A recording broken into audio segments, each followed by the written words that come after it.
We're about to unlock a guide to maybe the most powerful force you'll ever encounter, and it's already inside you. We're going to be diving into Joseph Murphy's classic, The Power of Your Subconscious Mind, to figure out how you can tap into this incredible hidden energy. Ready? Let's get into it. But let me ask you something first. Do you ever feel like your life is just on autopilot? Like you're caught in the same loop, making the same choices, getting the same old results, and you're not even sure who's really steering the ship anymore? Well, according to Joseph Murphy, there is a force at the wheel, but it might not be the one you think. It's your subconscious mind. It's this deep, powerful intelligence that's constantly, and I mean constantly, shaping your reality based on whatever instructions you give it. So in this explainer, we're going to map out this incredible inner world. We'll look at its hidden power, the difference between your conscious and subconscious minds, the 5 key concepts that make it all tick, and then the good stuff. 3 powerful practices you can use to start sculpting your reality like today. Okay, first up, the mind's hidden power. Here's the big idea from Murphy. Your subconscious is literally the architect of everything in your life. Every condition, every circumstance. So if you want to change your world, you've got to start by changing your inner conversation. Murphy just nails it with this quote, "As within, so without." See, he's not talking about some dusty old storage unit for memories. He's describing a dynamic, creative, responsive force. It's the builder, the healer, the architect of your entire life. So, how do these 2 parts of your mind actually work together? Well, that brings us right to our second section, conscious versus subconscious. And to make this super clear, Murphy gives us this brilliant analogy, the captain and the ship. Think of it like this. Your conscious mind, that's you right now, thinking and analyzing, is the captain on the bridge. The captain chooses the destination, gives the orders.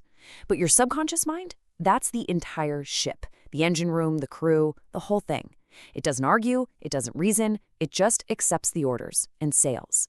It will take you to the island of success or the rocks of failure with equal commitment. It just follows orders. Here's another way to look at it that I really love. Your subconscious is like fertile soil. It's incredibly rich, and it will grow whatever seed you plant. But here's the thing. It doesn't judge. It'll grow a beautiful flower of faith just as easily as it'll grow a toxic weed of fear.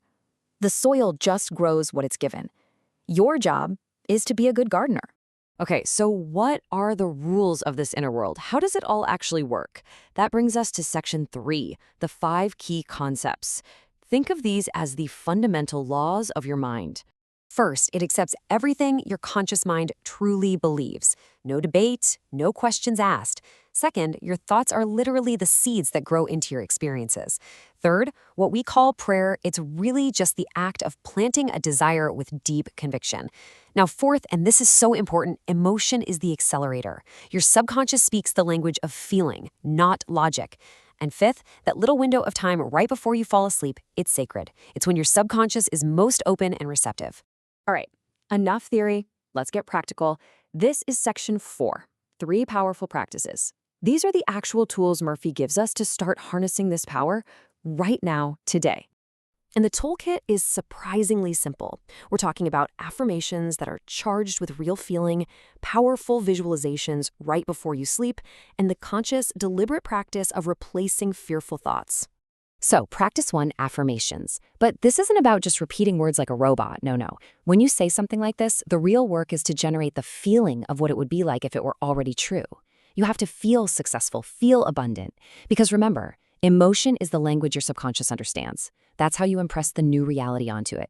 Practice 2 takes advantage of that sacred time before sleep. Here's what you do. You imagine a short, simple scene that implies your desire is already a done deal. So you don't visualize the struggle of getting a job. You visualize shaking your new boss's hand and feeling the excitement on your first day. You feel that joy, that relief, and then you just let it go and fall asleep, trusting your subconscious to take it from there. Now for practice 3, which is all about active mental gardening. We all have thoughts like this pop into our head, right? I'm gonna fail. And what happens? Well, someone just handed you a seed of fear. And way too often, we just plant it without even thinking about it. But you don't have to let that seed grow. The moment you catch it, you stop. You consciously choose a new seed. You don't fight the fear. That just gives it energy. You simply replace it. You tell yourself, my mind is my garden, and I choose what grows here. Over time, you literally starve the weeds and nourish the flowers. And all of this leads to our final and most empowering section. You are the sculptor. This isn't about just wishful thinking. It's about stepping up and taking the role of the active creator in your own life. So let's bring it all together. You are not a victim of your circumstances. You are the sculptor of your experience. Every single thought, every belief, every feeling, it's a prayer. It's a seed being planted. Your outer world is and always will be a perfect mirror of what's going on inside. But here's the most amazing part.